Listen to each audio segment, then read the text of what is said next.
Ladies and gentlemen, welcome to another episode of Football Clowns Anonymous. I am your host, Ren Smith. You can call me the Scholar, and I'm joined, of course, by my co-host, joining us from the sunny Bay Area in California. You can call him the Oracle, Kurtis Pinkney. What's going on, folks? Kurtis, how are we doing? I'm doing okay. Your boy's avoiding all the cold weather that 2/3 of the U.S. is experiencing. I was in shorts and a t-shirt the other day. I'm doing okay. Can't complain. For extra context, Kurtis's permanent residence is the snowy metro of Buffalo, New York. So the world that you are avoiding right now by being in the Bay Area. And, my heart goes out to all my fellow Minnesotans who are going through this. Yeah. I mean, it's going to be cold on the Front Range of the Rockies tomorrow, but not that cold. There are definitely levels to it. So I went to school in Grand Forks, North Dakota, frequently a location on the planet Earth that is able to claim it is the coldest place on Earth. And I was looking for today and tomorrow. They have highs of like negative 13, 14, 15. The high temperature. That's a high. And that has nothing to do with, and that doesn't factor in the wind either. No, as far as what it feels like to be outside. You better just pack it in. Yes, that is a cold that will literally kill you in minutes if you decide to step outside. It is. It takes a special kind of person to live up there. I think we can't say the R word anymore, but it's. That's what you're thinking about the people who live in Grand Forks. Oh my goodness! I lived there for 6 years, so I got a little bit of Hey, you are a seasoned vet, sir. That is further north.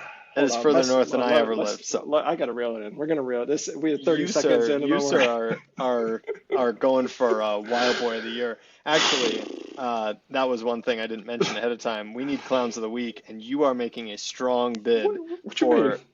I don't know. I didn't just bring up what you just brought up. So if our commander in chief can get on stage and do that, why am I not allowed to? I'm saying, I thought you said you're going to reel it in. All I said was facts. All I said was the truth. Oh my! Hey, we're going to break down. Let's move on as expeditiously as possible. We're gonna move before Kurtis gets us actually canceled for real. We're gonna talk about the very exciting divisional round that we just witnessed, and also the conference championships. And we'd be remiss to not also touch on at some point in there some of these big coaching changes, because as Kurtis pointed out to me over text earlier, this has been quite possibly the most interesting, at least first couple weeks since the regular season ended, as far as the coaching carousel goes. And we've got a lot to talk just about on there. The names that have been fired and or hired, or in one case just a nice mutual parting. The teams in which these coaches are leaving, like the quarterbacks that the coaches are leaving and or getting fired from, like. Mm-hmm. The quarterbacks then that are going to have first-year brand new head coaches, it's going hand in hand with that, right? Yeah, you're losing Old Faithful, and now. Ooh. And I mean, I think we've said it a few times on this podcast. Like things like this, like happenings like this, are the reason why the NFL is the best league in all of sports. Because all of these changes, like the intrigue around the NFL for next season, is already got me at half chub. And we haven't, we're still halfway through the playoffs, bro. I was going to say, it's January. We haven't even we don't even know who's playing in the Super Bowl yet. And honestly, we're about to get to this in a minute, with the teams that are remaining, I don't even know if I fucking care. I agree with that. All these teams have had a Super Bowl in the last 10, 15 years, whatever it is, right? Trash. Where's the originality? So we should start with the games. Because otherwise we're gonna. I mean, if we start on coaches, we won't have any time left for the games. No. Although it may be the other way around, may end up being true as well. The Buffalo Bills go into Denver, lose 30-33. This was Josh Allen's year, and I don't know. You should riff on this more than me as a Bills backer and as somebody who lives in Buffalo. But that kind of felt like a lot of Josh Allen kind of shit in the bed. Yeah, so you can't have 4 turnovers. Nope. Period. You can't have 4 turnovers. And to still be that close. I mean, the 30 points they put up, and then the 5th by James Cook, of course, the fumble by James Cook. So, but the 4 turnovers by Allen, the 2 fumbles, and I believe he had 2 picks. Yeah. You can't. It's a non-negotiable. Like, especially the one right before halftime. I was just like, what the fuck is going on right now, dog? Like, that's the difference. I mean, that's the difference in the game. Think about that. That's the difference in the game. It's just like, take it now. Now, the folks saying that, I've been hearing like, Josh Allen is not clutch or chokes and blah blah blah, and I was listening to The Athletic, and they were talking about his playoff stats, and they were talking about like over his playoff career, like I think he's played 15 games or something. He's got like something like 4,500 passing yards, 30 something touchdowns or something crazy, and single digit interception. Like over the course of his playoff career, you're not going to find a better quarterback. He had a pretty rough game. Yes. But let's also be very fair. Like, let's look at the supporting cast around him. Who the fuck was he throwing to? Would you say a couple years ago, like they were cashiers at Wegmans 2 weeks ago or something like that? That's what I'm saying, bro. Like Shakir, Coleman, Brandon Cooks. Kincaid. Brandon Cooks. How old is he now? Like Kincaid and Knox were kind of jockeying for targets there too. So like Josh had a bad game, but let's not also pretend like he is the Buffalo Bills. Like he is the reason they scored 30 points. Like he's the reason they made that game. He's the reason he's the reason they're in the playoffs. I mean, think about, to your point about the rest of the roster, like substitute an average quarterback into that roster. How many wins did they have this year? 5? Cut it in half. 6? Yeah. Right? So I mean, to your point, he is the reason why they put up 30 points on the road in a tough place to play in the divisional round. And it's crazy because even as bad of a game as he had, it definitely felt like they were going to win that game anyway. Yeah. And it was a really tough loss. And, this is not, for all of my friends and family in Buffalo, this is not going to resonate well. It was not a catch. It wasn't. It was not a catch. That was an interception. Now, when I watched it live, I thought he caught it, and I was excited because they were in field goal range at that point. But when you see it in slow motion, that was an interception. Very clearly not a catch. Yeah. And that, what? And honestly, you got to complete the process to the ground. You absolutely do. But I mean, to be real, or to be fair, in all of these games, or in all of these close playoff games, you can go back and look at the play at the end of the game that, the ref screwed me, or the so-and-so, this call, or this channel, video review, whatever, blah, blah, blah. Don't put yourself in a position to lose on a play like that, because those plays do happen. Now, 100%. whether that was a pick or not, and I agree with you, it was a pick. But whether that was a pick or not, don't put yourself in a position to lose the game on that. Like, Cooks, catch the ball. I mean, he had it in his hands right away. Come to the ground with the ball, and we're not even having this conversation right now. The Bills are playing the Patriots in the AFC Championship game we all wanted. God. Instead, Bo Nix, then, we have only talked about the Bills so far. Instead, then, you get to the end of the game, the Broncos win, and then, 20 minutes later, ESPN comes across with a notification and says Bo Nix will miss the rest of the playoffs with a broken ankle. So I was so disgusted that the AFC Championship game I wanted was taken from me, not once, but twice in that same sequence. It's after the game was over, at least I just took a deep breath. I was like, you know what? The Broncos are exciting this year. I backed them. I had them in the AFC to win the AFC West at plus 300 preseason. Very exciting. And I made my peace with it at some point. I was like, okay, we're going to get the Broncos in the AFC Championship game, and then that happened. Yeah. And now it's like I'm not even excited for the game anymore. No. Disgusted. And low key, pour one out for Bo Nix, man. That's really tough. Because what is this, his second year? It is his second year. He's still a kid, bro. To come this far, in this season, championship weekend, bro, and it's just the chance to play in the Super Bowl, and that shit's just ripped from you. And I can't even tell like when it happened. Like they tried to. I've seen a couple videos saying, "Oh, it was on this play." I was like, bro, he just ran normally. What are you talking about?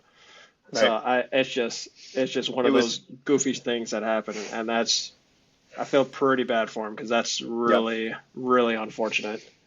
Absolutely. Yeah, it's tough to see that because you wanted to see at the very least, like that's why I was saying, like, at some point you make your peace with it and you're like, well, okay, at least we get an exciting young second-year quarterback that's gonna lead his team and see if he can go into a Super Bowl. And if it was against Drake May, you've got two second-year quarterbacks. One of them's going to go to the Super Bowl. That's pretty exciting. But now, it's a tough pill to swallow. And let me just say this before we go any further. I will be taking the Broncos win under next year probably after all these one-score games because I think with that performance and the fact that they will the season they had and the what do you think it's going to be at? Bo Nix had, I think it could be as high as 11.5. No way. If it's 11.5, if it's 11.5, I'm putting every penny I own on the under. Okay, 10.5. I'm still taking the under. They had their record in one-score games this year they were the improbable one-score team. Pull the rabbit out of the hat. Yeah. Team this year, right? 100% agree. I guess I'm beefing with where you're trying to set it. Like I would think it'd be at. Like I guess my head went to 9.5 immediately. It was 9.5. It was 9.5 this year. And with what you saw this year, how can you not add because to they that still number? have the Chiefs and the Chargers in their division. I know, but the consensus might be that I don't know what where are they going to set the Chiefs? Anyway, we have lots of time to talk about that. I with looking at all of these coaches moves and things like that, I'm trigger happy on the unders, and maybe I shouldn't be, but that's besides the point. So the Broncos are moving on. Josh Allen is going to be on the golf course, and I hope for his sake he's not going to be in Buffalo this weekend. Yeah. He's somewhere warm. Hopefully. The next game we had was the Seattle Seahawks and Sam Darnold kicking the living shit out of the San Francisco 49ers. Who saw that effort coming? I was out on a date with my wife for this game, so I didn't watch it. We were walking past bars, and I was doing one of those to. You didn't miss anything. You didn't miss anything. Yeah, I mean, I saw by like midway through the first quarter, it was like 17-3 or something, and I was like, oh, I guess we're not missing much. And I say all that to say, the floor is yours, sir, because I didn't get to watch this ass whooping. Oh, I watched intermittently because this one comes at these night games always come at an interesting time for toddler for and the Smith household baby evening activities. That being said, I don't feel like I missed anything because the Shaheed took the opening kickoff for a touchdown, and the rest of the game let's be real, they already had enough points to win that game. I was going to say they won the game 13 seconds in. Yes, and not in the literal sense, but it was just an absolute ass whooping from all three phases of the game. It was never close. The 49ers defensive struggles finally bit them in the ass. The Seahawks were able to run all over them. They did whatever they wanted. They moved the ball at will, and the 49ers couldn't get anything going. Purdy looked bad. Not like. Is that Seahawks defense just? That's what I was going to say, right? Like you could spin it. You could spin it that it's a Seahawks defense, but right now you can't say anything other than the Seattle Seahawks are the most complete team, probably in the NFL, but left for sure. Yeah, I think so. So they should be the odds-on favorite to go forward. This game against the Rams, and I know we're skipping ahead, but I was reminded of a game where I was struggling and fighting to get our child to fall asleep. You may remember we were texting throughout this game. Struggling to get the child to fall asleep in a hotel room, and the Seahawks and Rams were dueling and duking it out, and I ended up losing valuable sleep, the night before a wedding, because that game was so exciting, and Seattle, I think, going for 2 at the end, if memory serves, and winning that game. So that's the game we should get.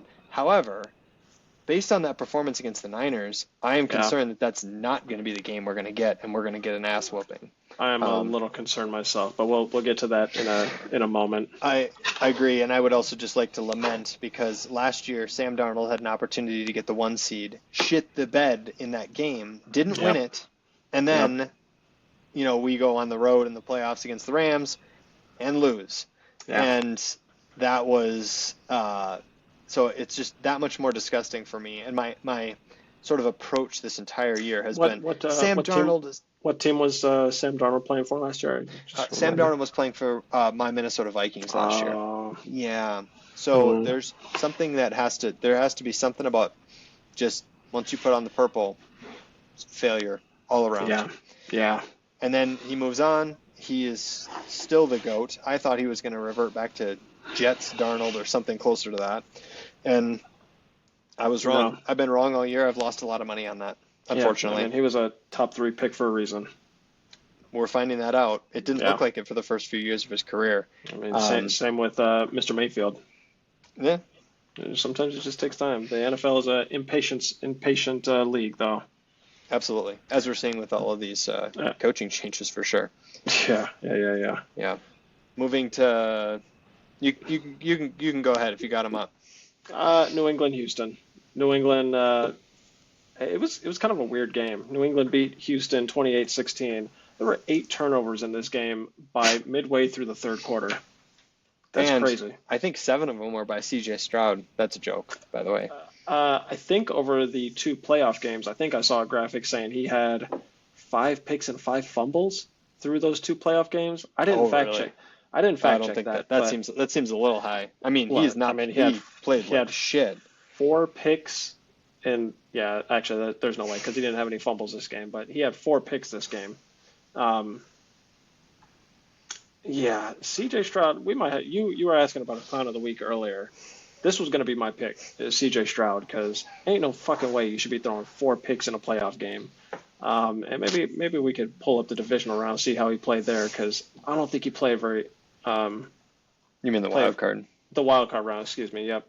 I don't think he didn't. He was riding the defense. The Steelers were imposters to be there, in my view, and the Houston defense had their way with Aaron Rodgers in that game. If only we recorded a podcast and I had said exactly that beforehand, but that's besides the point. He did have 5 fumbles against the Steelers. Did he really? There's no fucking way. Lost 2, recovered 3. That's crazy. And he had 1 pick against the Steelers, so that is 5 and 5. 5 and 5. Wow. That's nuts. That's 10. Well, actually, the fumbles are in all turnovers, but it's what is that? That's 7 turnovers in 2 games. That's 10. The fumbles weren't all lost, sir. Well, okay, I see what you're saying. 7 turnovers, but he put the ball in harm's way 10 times. I agree. That's no good. Unless one of them was a bad snap, but still, So anyway, big picture, because it hasn't looked good for him in the playoffs. Big picture, I think you've still got to have him be your starter in Week 1 next year, but you got to almost find a way to put some pressure on him, don't you? Because now it's like he's made the playoffs. I think that's true. He's made the playoffs all 3 years. I think so. And he's not turning the corner. I mean, for this year, the argument will be made, well, what if he had Nico? What if Dalton Schultz didn't get injured, halfway through the first? Because then after that, who is he throwing to? I couldn't fucking tell you. No, but you can't have there's a difference between you throwing to guys who can't catch the ball and you're turning the ball over. Yeah. I don't know. I'm looking at his receiver: Jaden Higgins, Xavier Hutchinson, Christian Kirk for his top 3 receivers. That's not great. Not great, except for Christian Kirk, who I have in my dynasty team. He's an elite talent. No, and so again, going back to the Athletic, they were talking about how he's played behind a shitty offensive line and had to make up for a lot of offensive deficiencies over the past couple seasons. And, and we've seen this with other quarterbacks, Sam Darnold ironically being one of them. When you are put in that situation where you have to constantly run for your life and or try and make up for the other holes or deficiencies on your offense, you slowly but surely turn into a pumpkin over time. And I think that's probably what we're seeing with him, but So does he then have a renaissance if he leaves and goes somewhere? If he either gets cut or traded, or I don't think that's going to happen. Because what I would say as a counter to that is, you're making up for some other offensive deficiencies, but that defense was in prime form. Just a group of banshees, bro. Yeah, and you don't. I'm not going to say you don't have to do anything, because that would just be stupid. But you don't have to be a hero. What you have to do is you have to ride that defense and not dick around. Like that's why I think that's actually a good candidate for Clown of the Week, because he literally took what could have been a victory there, and he handed it to the other team basically by turning the ball over that many times. Yeah. So I can't argue with you there. Yeah, the Texans front office has a hell, because I would have to imagine they're, what year is he on his rookie deal? Is this his third, fourth? This coming year would be his fourth, because this is his fourth season going into it. So I think I don't think he's not going to get signed for a big contract. Are you sure? Because I would never say I'm sure, but that rookie year was crazy. That boy, he was the next coming of Patrick Mahomes after his rookie year. Looked pretty good. Is that magic still there? Made everybody think that he was the pick for number one. That should have been the pick for number one instead of Bryce Young. And that was how good his rookie year was. And I don't know. That's a tough question. I don't envy the discussions that they have to have, but I would say, because of that rookie year and because of the fact that you made the playoffs every single year, if you're still making the playoffs every single year, it takes a lot longer for somebody to be dethroned, deseated. See, for example, Mike Tomlin. I know it's a coach, not a quarterback, but when you have consistent mediocrity, that does actually, I think, seduce a front office to want to keep you around, because it's like you're always one thing away. You're always one position away, or you just need to beef up the offensive line a little bit, or you just need to bring in a second pass catcher for when Nico Collins, inevitably gets hurt. Yeah. But I don't think you can start somebody else next year in my opinion. As soon as they miss the playoffs, though, it's kind of a thin ice. It's kind of a thin ice situation. You want to see him make the Super Bowl next year. If it's a miss the playoffs, you're having a different conversation the following year. Yeah, I think I agree with you. Next year is a prove it year for him, and that's that. And on the other side, right. And on the other side of the coin, the Patriots, good for them. I'm disgusted by it, but good for them to basically be back this quickly after losing Brady, 4 or 5 years ago or something like that. Yeah, that's crazy. That's crazy. Yeah. Shout out to the massholes in the Dynasty League who are insufferable about it, and they believe, and they're probably right, that they're going to another Super Bowl because of Bo Nix's injury. But to be back in the Super Bowl, what was Brady's last win for the Patriots? It wasn't 21 was for the Bucks. Was it 18, 19? Too recent. Whatever it was, it's too soon. And for a dynasty to be back that quickly. I mean, share. Would you do us a favor and share? You won 6 Super Bowls in a 20-year, 21 whatever year period, and all of us sat and waited in the dark ages for Tom Brady to finally age out and become a sports broadcaster. And now here we are. We don't get the Super Bowls now either, because you're still hogging them all. Second-year quarterback in the conversation for MVP. 2 running backs who apparently know how to run the ball. The second-year quarterback is a potential MVP, and I think we can make an argument the receiving core is nothing to really to write home to mom about. Just no defense looking stout. Yep. Diggs is getting old, but he did have that touchdown catch was pretty fucking phenomenal. Well, I say that in support of your nothing to write home about. Like, I know. He's not in his prime anymore, but I agree. Yeah. They're back. There's nothing. There's no other way to slice it. This is not a flash in the pan like Jaden Daniels type of maybe situation. Too early to know. Yeah. But they're probably back with Vrabel at head coach, spearheading things. I was gonna say Mike Vrabel, bro. Talking about letting glory walk out of the building. Who is the biggest goofball or a bigger goofball? The Vikings for letting Sam Darnold go, or the Titans for letting Mike Vrabel go? Yeah. And think about this now too with Vrabel and potentially Vrabel getting to be Cam Ward's coach. Are you having a different conversation about your season? Probably. Right. That would have been a lot of fun. Yeah. I mean, I'm not saying that he's necessarily gonna, blossom, if you will, if I may. But with a coach with that kind of a coach now, like you said, Good job letting him walk out of the building. Yeah. How sick a lot of these dumpster fire teams just have to be perpetually sick, like the Vikings. But we're not here to talk about the Vikings because the Vikings are at home or on the golf course, and like I said, I hope that they're all not in Minnesota right now this weekend. Very good. Yeah. Last game. What a game. What a game. Rams win a thriller in OT, 20-17. Caleb Williams is like, how do you describe that last play, bro? In regulation. I have not had this thought prior to right now, but when you said Caleb Williams and you were looking for a descriptor, the first thing that popped into my mind is the second coming of Josh Allen, because he's on, it's crazy. You're not the first person I've heard say that. Okay, all right. I haven't thought about that. I haven't thought about that comparison before, but when he's on, dude can pull the rabbit out of the hat with the best of them, and then he can go throw an interception in overtime. Does that sound familiar?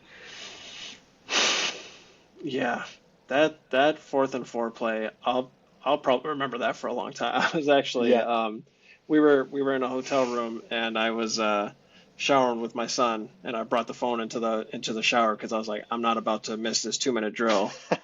And I damn near dropped my son because I was like, yo, no fucking way did that just happen, bro. and then my buddy gave me a call while I was in there. I was like, hey, Taylor, this is a little weird. I'm in the shower with my son right now, but I fully understand and respect that I need to take this phone call with you, bro. We need to cover what we just saw. Just happened, bro. What was that? And Komet, and he should have been covered too. It's almost like Komet just faked the corner or the safety out, almost like to just kind of peel away. It's like, oh my gosh, talk about pulling the rabbit out of the hat, and also being somebody who had money on Bears plus 3.5. If they don't convert that first down, that is an L. And so from that standpoint, it was very exciting. From the standpoint of, it's the Bears, but happy for them, obviously, to have that kind of success or that kind of a play. I would have to imagine Bears fans everywhere, despite losing this game, I'm sure they're sick for, a day and a half, 2 days, but reflecting on the season, probably feeling pretty good about things right now. Probably feeling really good. Rolling into Caleb year 3 with Ben Johnson year 2. Yeah, yes. And Caleb starting to flash the potential that made him the 1 overall pick. The Bears are going to be a problem. He makes some fucking nuts throws. I think it was the game before. I think it was a 4th down actually when he was rolling left and did that fucking. I'm rolling left, kind of throwing. He didn't throw it right. I mean, it was kind of straight in front of him, but the body position that he had, he was falling backwards and just kind of had to whip his body in midair. And I was just like, bro, it looks easy because he makes it look easy. It is an incredibly difficult throw to make, and he put that bitch right on the money too. I was just like, bro, this boy is different. But it's crazy because he does that shit routinely. And if Josh Allen, I think, is probably a pretty decent comp because he's got some wheels to him too. Yeah, he's got a little bit of little moose in him. You saw him lower the shoulder too on that. I think it was an overtime before he threw the pick. That's what I'm saying, first down bro. ran into contact. He's like, I'm not sliding. I'm getting this first down for my boys, for my guys. Yeah, bro. People love to talk about, he paints his nails. He's kind of cute, bro. I'm like, you might want to change up how you think about Caleb Williams because he's going to be a problem. He's going to be a problem probably for years to come now. And I think so. As a backer of somebody in the NFC North, that much more disgusted. That's their division. It's their division to lose next year. They will for sure be the favorite going into the season. For sure be the favorite? Well, I think they're going to be the favorite going in. I mean, the NFC North, I think, is quickly going to be in the finding itself in the conversation for best division in football. NFC West is going to take that until further notice, but if those teams, they're starting to get a little older, and the NFC North is definitely a younger division. I don't know, man. You were just disrespecting JJ McCarthy yesterday, though. So I would definitely put the Vikings at the bottom of that totem pole. That's fair. If by some miracle he does end up taking some step forward, and the defense remains a Brian Flores defense, I think that division is anybody's division any given year, because the Packers are still the Packers. They got a nice young Jordan Love. The Lions are still the Lions. The Bears apparently might be something. Cautiously optimistic there. So NFC North is going to be a lot of fun to watch, I think, moving forward. Those could be the next coming of the must-watch TV, those AFC North games. Now the AFC North games may not be must-watch TV anymore, just because of the departure of Harbaugh and Tomlin from the division. Yeah, might change the landscape a little bit. Don't be disrespectful. So did Stefanski as well. You're right. Hey, it's weird that you're correcting me to put more respect on the Browns. It feels like the roles there was a joke in there somewhere. The roles flipped this past year when I was back in the Browns, and within 2 weeks you were just like, man, this Browns team is so fun. It's like, come on, man. I had you from the beginning on that. Before we move on, got to touch on the Rams. Matt Stafford, that guy. Puka Nacua. Wide receiver 1 in fantasy next year. Yeah, he's probably going to be the 101, period. I would think so. I would think in a lot of leagues he's going first. Maybe Bijan might take that spot, but or maybe Jahmyr Gibbs, but I would guess it's probably Puka or Bijan. For sure, a receiver. I mean, for sure he's the number 1 receiver. Yeah. He's a cheat code. He's always open. And he's always delivers when there's a clutch moment that he needs to deliver in, basically. Yeah. Him and Stafford are on the same page, too, which is what makes it that much scarier. That Seahawks defense is going to be a problem for them, I think, next week. But I was going to say, do you want to just transition to that game real quick? Talk a little Rams, little Seahawks? We certainly can. It's a very interesting game here because, like I said, there was that very exciting game that they had in week 15, whatever week that was, where the Seahawks came back from down 2 scores and they won the game on a 2-point conversion with zeros on the clock sort of thing. That being said, I would think since then the Seahawks have only sort of reached final form almost. I agree. And the Rams are not worse than they were then, but I don't think they've progressed and taken a leap forward like they were less. already that. They feel less. I don't think they are less, but they feel a little bit lesser. And the Seahawks are just, I don't know. I hate to say it, but they feel like a rolling death machine right now. And how is the team going to want to rally around Stafford because they know he's an MVP candidate formally? I don't think that's enough. It's I would think so, but also this game being played in Seattle, it's not a place you want to go to try and win a conference championship game. No, not with the 12th man. No. The Seahawks are. I'm gonna say it like this. They're only favored by 2.5 points in that game. I felt the same way when I just saw that line. It feels disrespectful to the Seahawks a little bit. It does, especially with the Rams playing 3 very close road games to survive. Yeah, basically, I'm gonna snatch these dudes' hearts out against the Panthers, and then, the overtime game in the cold Chicago. Yeah, I think it might, unfortunately, because I would rather see Stafford go on. So would I. But I think it's going to be the end of the line for them.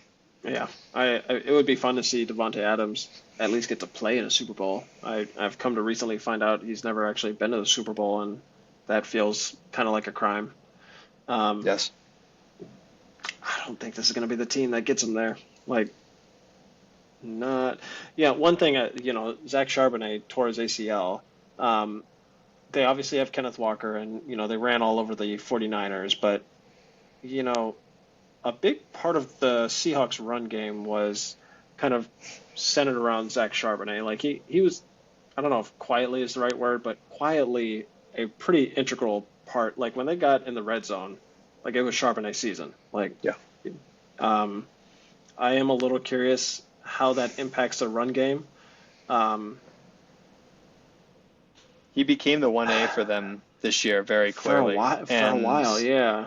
Yeah, is Kenneth Walker? I mean, I know he was in the past, but is Kenneth Walker? Does he have I don't Does he have know. 25? Does he have 25 carries in him again like he used to? And I'm not saying he's old and or washed No. by any stretch of the imagination, but that was, like you said, that was kind of the feature of their offense, was being able to kind of switch it up between the two of them. And do they lose a little bit of that moxie or whatever, from not having him in there? Right, because I mean the Bears have had a pretty successful running game over the course of the season, and I think we could probably safely say, I'm looking at the DeAndre Swift 19 for 76, Monangai 13 for 36. I mean, those two running backs have been on fire all year, or at least the back half of the year, and I would argue that's a pretty quiet day for them. Yeah. And if the Seahawks can't get the running game going, I would be curious if Sam Darnold starts to struggle if the game gets put on his shoulder. Because, I mean, if you look at that Seahawks 49ers game, he only had like 17 attempts. And I'm sure that's partly a part of partly a game script, and partly, let's not put anything on his shoulders that we don't have to. I don't know. I would be very, because JSN. Yeah, I know. I would, if I'm the Rams. If I'm the Rams, my game plan is exactly what you're saying: is stop the run at all costs and force Darnold to beat us. And I think that, actually in a lot of ways the 49ers did that against the Eagles. It was like, we're gonna take away the run as much as possible, and we're gonna rely on the passing game, and then you get a couple of critical drops, et cetera, or just a couple of passes that weren't the best, or whatever it is. But I would question whether or not Sam Darnold can, and I hate to do it because, or I hate to say it because I've been wrong about Sam Darnold all year, but yeah. If he might be able to do it. He might be, but if the shoe were on the other foot, like if the Seahawks are able to take away the Rams running game for whatever reason, and you had to put the team on Stafford's back, I have a lot more confidence in that. Matt Stafford is Himothy. I agree. That boy, like we were talking about Caleb Williams making ridiculous passes all the time. That's a Tuesday for Matt Stafford, bro. Like, all he does is make stupid passes. So I don't know. When he needs to. When he needs to. Yeah. And so we'll see. Yeah, no, I tend to agree with you. I trust. And also, if you saw me reacting a second ago, I did. The swing of emotions is huge here. Shout out to my Minnesota Wild, who are playing right now. I know it's a football podcast, but the Wild tied it up with 37 seconds into the third period. And then just as I was looking to see who scored it, the Detroit scored again. So now they're in the lead again. So yes, they did. Just why would you? Anyway, there's what you get for bringing up hockey on a football podcast. That is what I get. I should not be looking. Be looking. Focus on football. I'm the clown of the week. By the way, my clown of the week is Josh Allen, for all the reasons you mentioned with C.J. Stroud. I think you can't turn the ball over 4 times. Disrespect. My God. With Patriots, Lamar. Broncos. With Lamar Jackson, I'm not letting you do this. And Joe Burrow and Patrick Mahomes not playing in the. Yep. I'm not letting you do this. I'm not letting you slander my boy. Shout out Josh Allen. And it's 3-3, by the way. So quit talking shit about me. Let's fucking go. All right, I'm done. God, bro. Patriots and Broncos. The Patriots are traveling to Denver to face none other than Jarrett Stidham at quarterback for the Denver Broncos. The Patriots are currently favored by 4.5 points in this game. Do we think that this game can be competitive? Experts seem to. I don't want either one of these teams to win, man. That would be a first, sir. That would be a first. I do think it'll be competitive. You think it'll be competitive? Simply because Denver's defense is, you talk about them in the same vein that you do the Texans or the Seahawks. New England's offense struggled against the Texans' defense. They scored 28 points. 7 of them was off a pick six, and they had a miraculous 3 drives that resulted in points, and everything else was going nowhere. If Denver can put up the same kind of defensive performance. I mean, Jared Stidham, he's not going to get you excited, but he's not incompetent.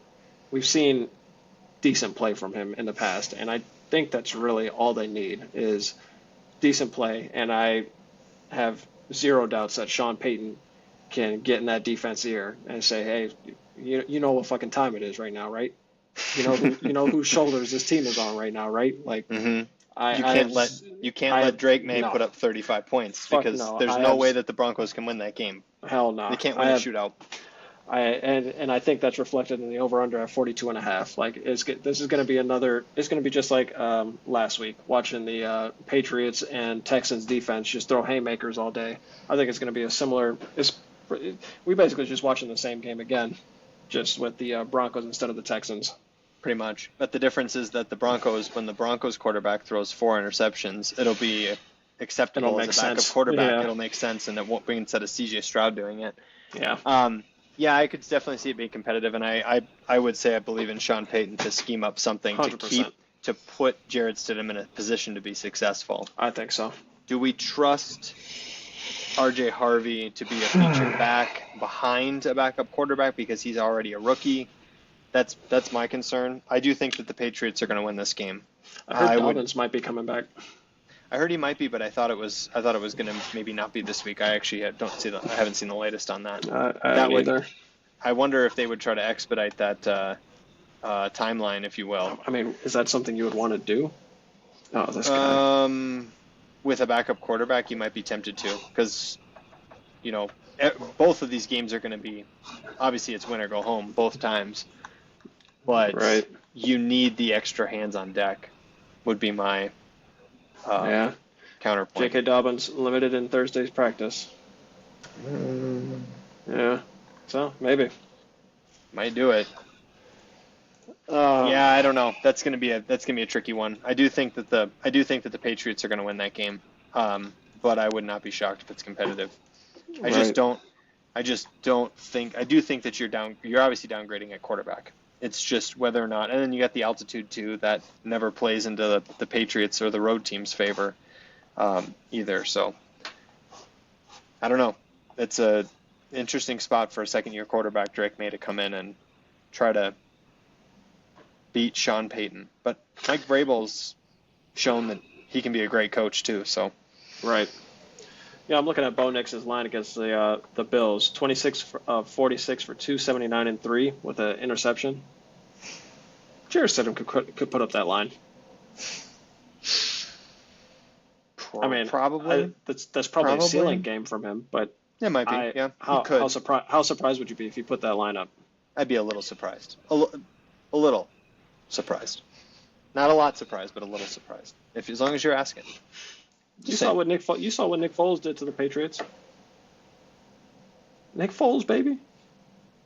I don't know, Carson Wentz, the MVP, went down, bro, and Nick Foles was like, "Hold my beer." He said Greg Jennings who, bro? He said, "I'm gonna put the team on my back."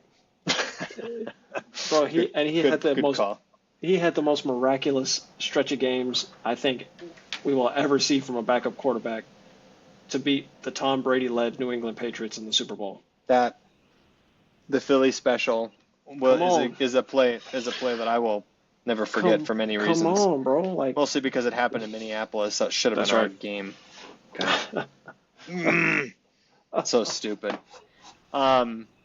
Yes. So we're both on. Well, actually, we didn't gun to your head. Yeah.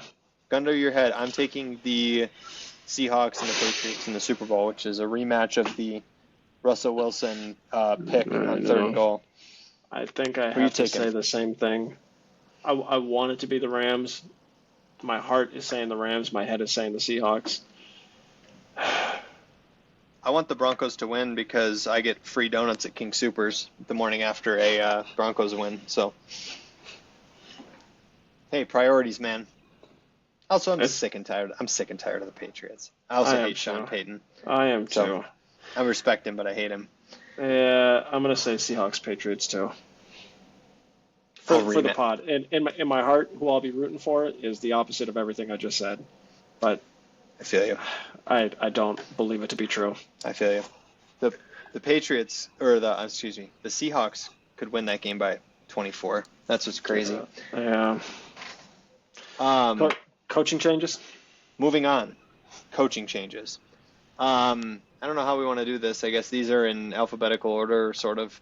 There have been a lot of head coaches that have been dethroned, de-seated, whatever you want to say. The I'm just going to list the Falcons, the Giants, the Dolphins, the Titans, the Ravens, Bills, Browns, Cardinals, Raiders, Steelers. All fired their head coach in the last month. The Steelers mutually parted ways, but yes. Oh, okay. They lost their head.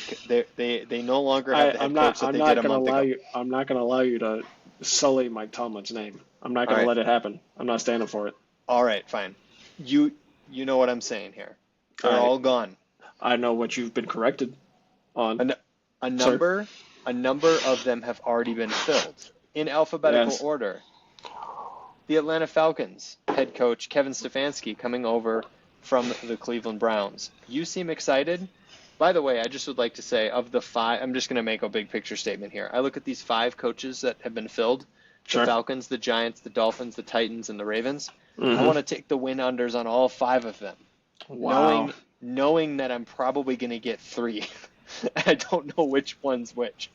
But it's just so easy to just think, oh, put in a good name in with a good, situation, and we will just.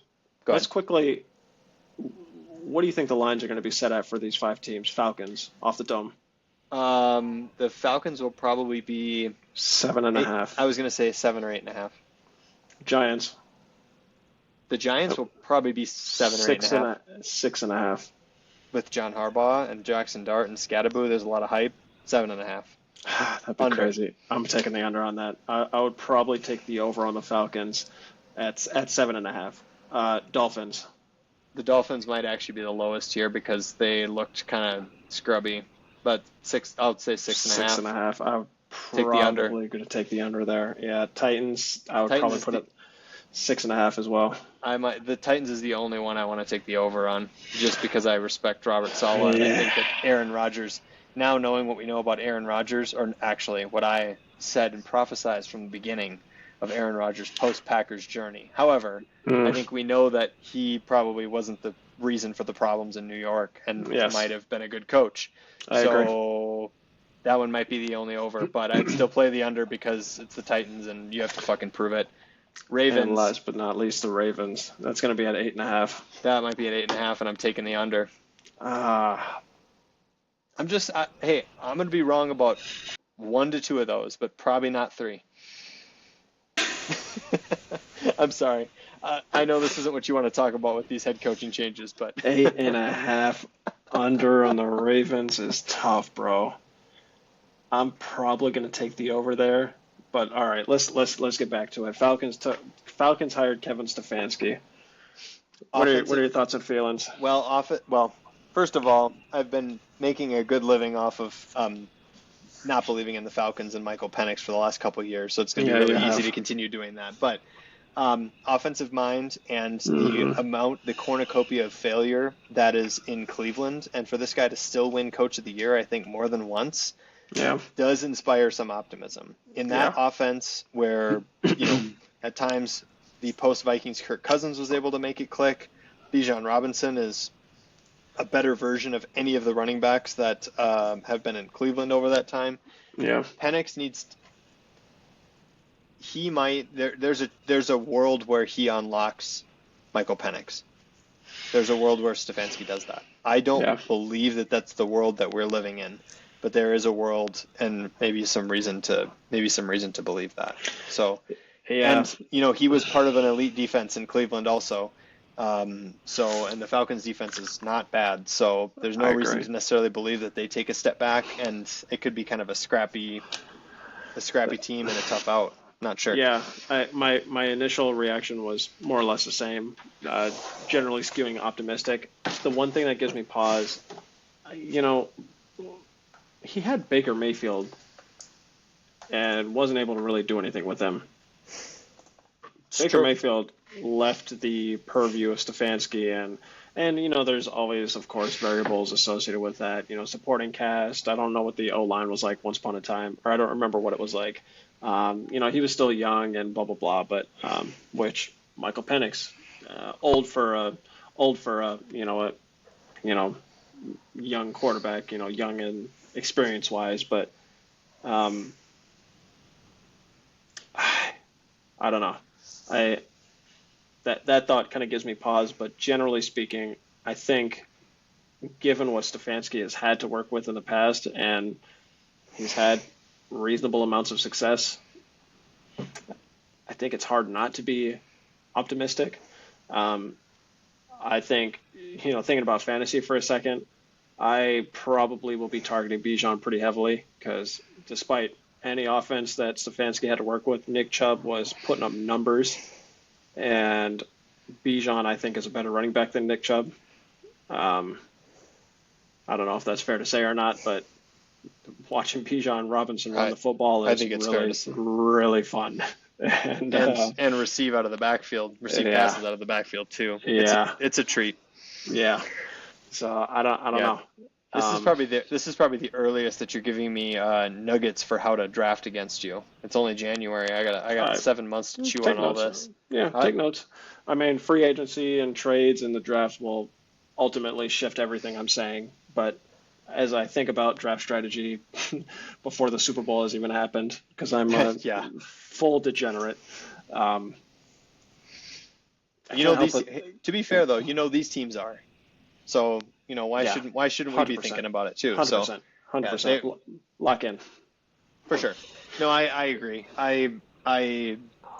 This would be Penix's last chance probably to make it work. And 100%. there is also a world where Cleveland is sick watching him. It's the Mike Vrabel situation, right? Where you have this coach that that has some success, but you got to make a change, right? Something's going wrong, and you can't always blame quarterback, players, such and such. At some point, you got to take the head off the snake. And there is a world where Stefanski goes to Atlanta, and they're a 10-win team this year, and the Browns are like, oh, what have we done? But 100%. At the same time, it's probably time for them too. The one that I'm most excited about, or the one that I'm most maybe intrigued by, is John Harbaugh going to the New York Giants, because I have made also a living, or a habit, if you will, of just taking these garbage teams and expecting them to be garbage year in and year out. The Giants are like that. They had a little bit of hype coming into this year. Russell Wilson, that defense, and with Dexter Lawrence and Tyrone Tracy. I don't know. They had a little bit of respect or something like that, or a little bit of intrigue, a little buzz, a little intrigue coming into this year, and then they were ass, right? And so now you've got this exciting rookie Jackson Dart. You've got this exciting, they're going to be second-year players. You've got Cam Scatterbo, who looked pretty darn exciting playing with Jackson Dart. And now you bring in a coach who knows what the hell he's doing. Does this finally tip the needle for a dumpster fire organization to be good? And that division could be, let's be real, that division could be wide open, considering the Eagles have struggled and the Cowboys aren't putting it together either. Yeah, my initial reaction was yes, all in on the Giants offense for fantasy, blah, blah, blah. But as I chewed on that for a minute, John Harbaugh could not get the Ravens over the hump with a 2-time MVP quarterback. Why is he going to be successful in New York? Well, I agree he didn't get him over the hump, but they were still having success. I mean, a la Texans maybe, or something like that, of constant playoff. I was going to say, is success just constantly getting to the playoffs? Is that what we're striving for here? I think that question that you just asked, though, is the reason why so many of these teams are moving on from their head coaches, is because they're not satisfied with just slightly better than average. It's like, if I don't win a Super Bowl this year, I've failed drastically, and I'm impatient. And I think that actually making the playoffs consecutive years is success. Yeah, you're probably right.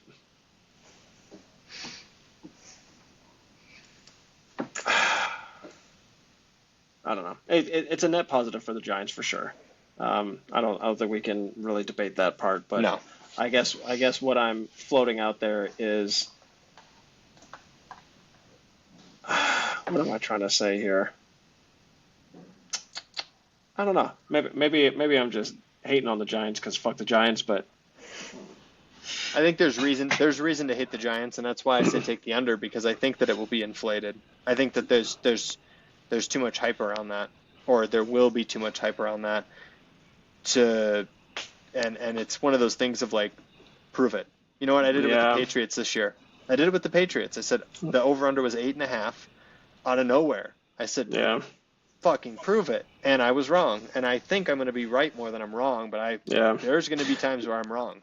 You know, But in a weird kind of way, it kind of reminds me of the situation his brother finds himself in. Chargers keep making it to the playoffs and get bounced in the first round every time. Right. What do you do if you're the Chargers? What if you have another season that's identical to that?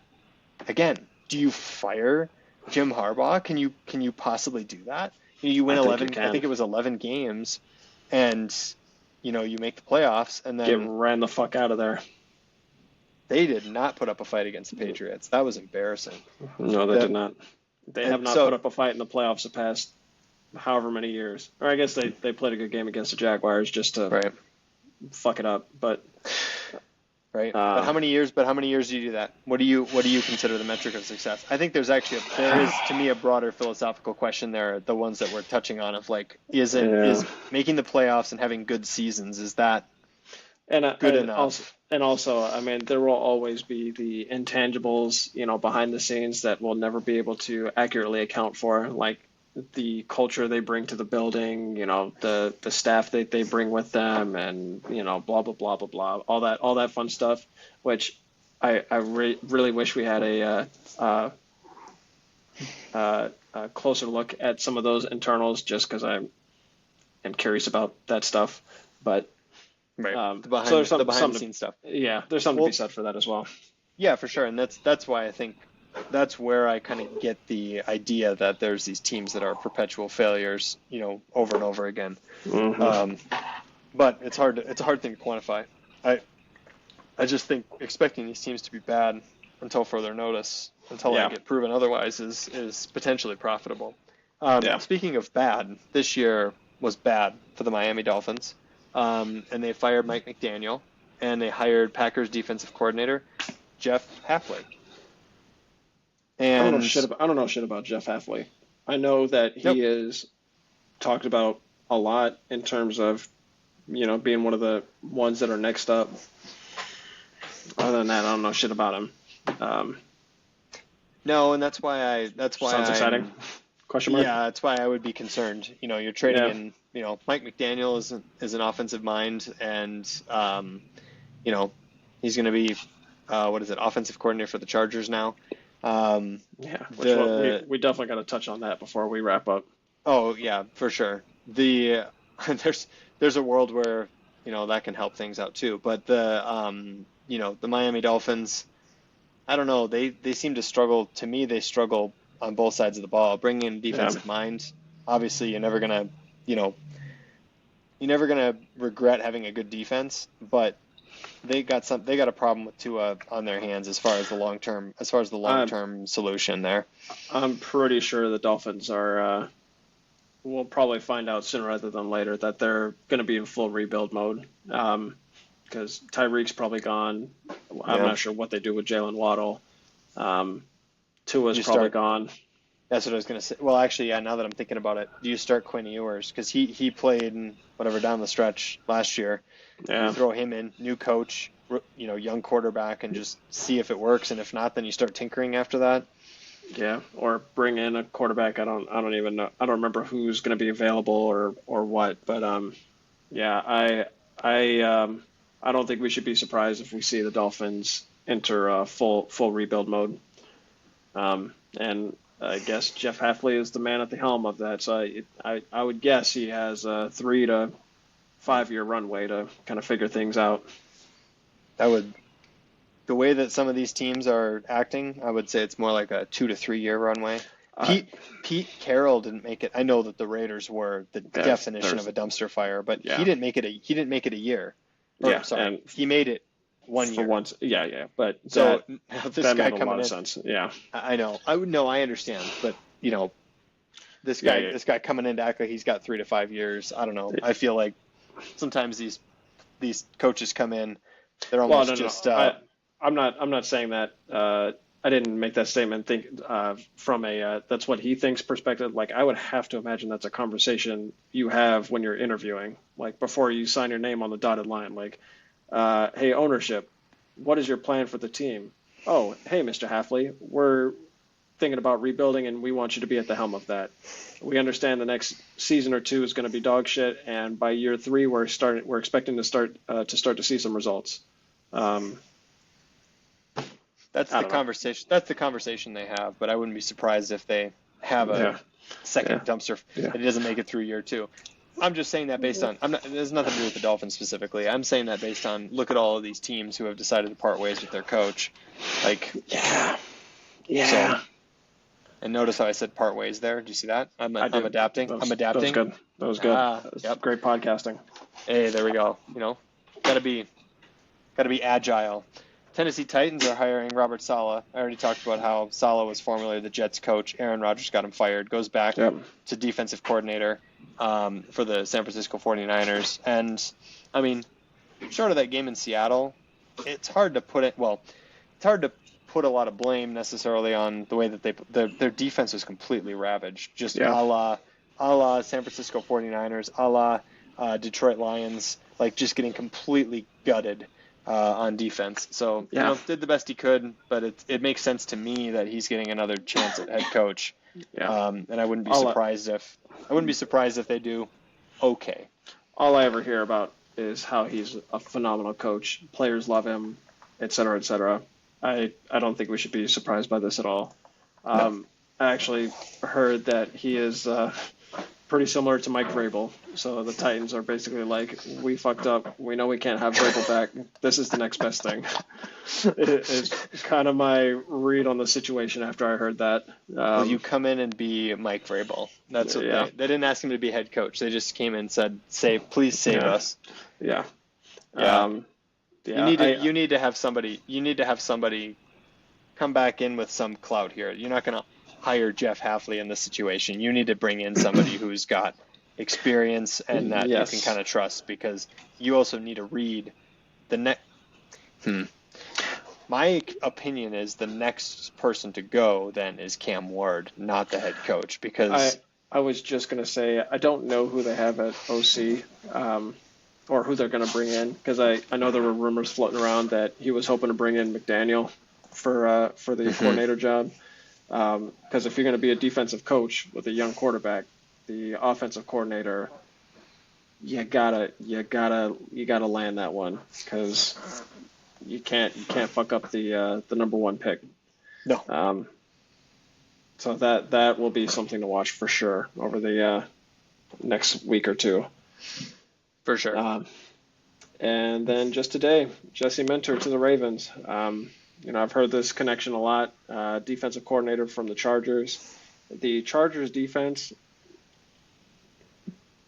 cashiers at Wegmans, all of them, and middle of the road defense. He did a great job. And the Ravens need help on defense. I mean, they need some adjustment on both sides of the football, but they definitely needed help on the the defense. Let's go back to week 1 against the Bills, and they had a 2-touchdown lead or something like that, and they couldn't hang on to it, right? Yeah. So their defense was costing them a lot of these opportunities, even when Lamar was healthy. So good for them to beef up the defense. The Ravens are best when their identity is built around the defense. That's when they won a Super Bowl. Yeah. They miss Ray Lewis and Terrell Suggs and the gang. Ed Reed, the good old day. I know, but now my question is, you're bringing in a defensive mind. Where does this leave Lamar and the offense? Are you worried, or you think he's just autonomous, like as in just set it and forget it kind of thing? I would probably lean in that direction. When you have a quarterback that is a 2-time level MVP, how much does a OC really elevate that, if you will, or move the needle versus bringing in a defensive-minded head coach to elevate that defense. And Lamar, you are the OC now. Obviously a gross oversimplification, but I don't know. It'll be interesting because I do think that Harbaugh made this to me it's a downgrade. It has to be because Harbaugh was the coach there for a long time. Yeah. He was a great coach, I think, during that period of time. I just don't think that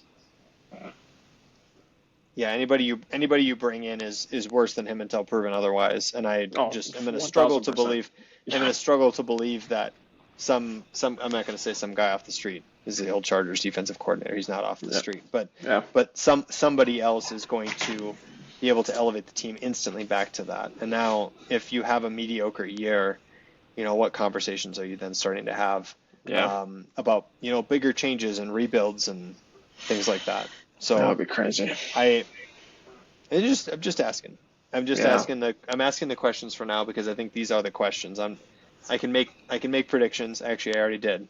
Yeah. I'm taking the under on the Ravens. Get it? Hey, you should be celebrating your disagreement with me because your disagreement with me is getting you a bottle of Stranahan's dropped on your lap when you come to Colorado in a couple weeks. It's gonna be glorious. Don't forget the 6-pack, sir, because I owe you a 6-pack too. While we're on the air, I was going to ask you this question at some point over text. I'll just ask you right now. Is there any beer from Colorado that you... Something from Flying Dog. Flying Dog. Brewery. Okay. Let me make sure I'm saying that right. Flying Dog Brewery. Okay. I'll take a look. I know you used to live here, so you really want to make sure that you get that old flame reignited. So that's right. Yep. But I'm disgusted by that. Maybe the last thing we should talk about here, because there's some coordinators too. I'm also just going to say the re-signing of Brian Flores, I know. There's still a window for him to go to be a head coach, which will make me very, very sad. With that news that flashed across yesterday that the Vikings intend to keep him and have signed him up and wrapped him up, fantastic. Because our best chance of having any success is going to be underneath his defense. I completely agree. When I saw that notification, I know the state of Minnesota as a whole breathed a collective sigh of relief. But I also know that when the Steelers are poking around for a head coach, he's probably got to be in that conversation. Oh, Lord. Yeah, I would say so. Yeah. Especially with TJ Watt on the team. And, Brian Flores' defense in Pittsburgh makes far too much sense. It makes way too much sense. I absolutely agree with that. I wouldn't be shocked if any one of these teams actually would want him.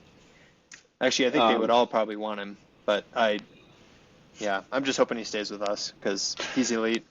Yeah. But I understand if he wants to go because head coaching job's more prestigious. I'm sure the wallet doesn't get hurt by that either. So. Yeah.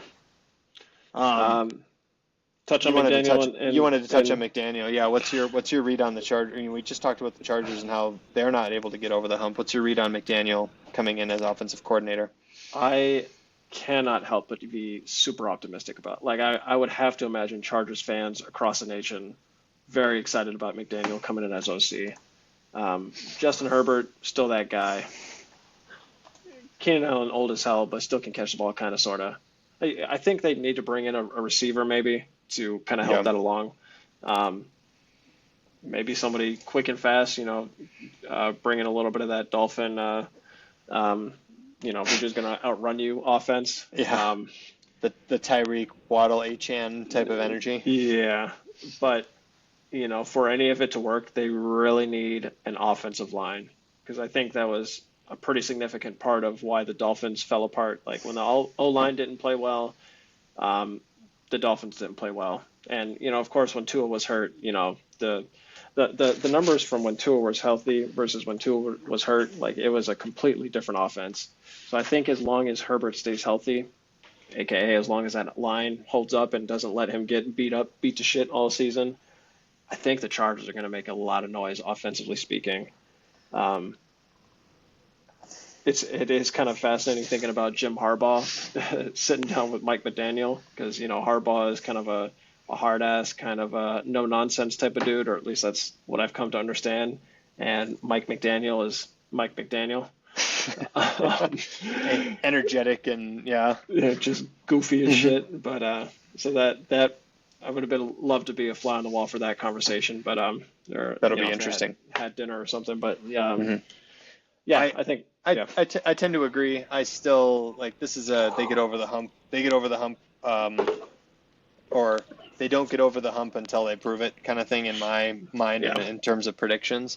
But yes, I tend to agree. I mean, he was always an offensive mind. He had the Dolphins cooking for a long time. Yeah. And I mean, especially on offense. So I think he could, when you take that role and you simplify it and you give him, like you said, you got to bring in a couple weapons. At least one at receiver, but you get Herbert to play with. Marion Hampton showed flashes at the running back position going into next year. Najee Harris hopefully will be healthy.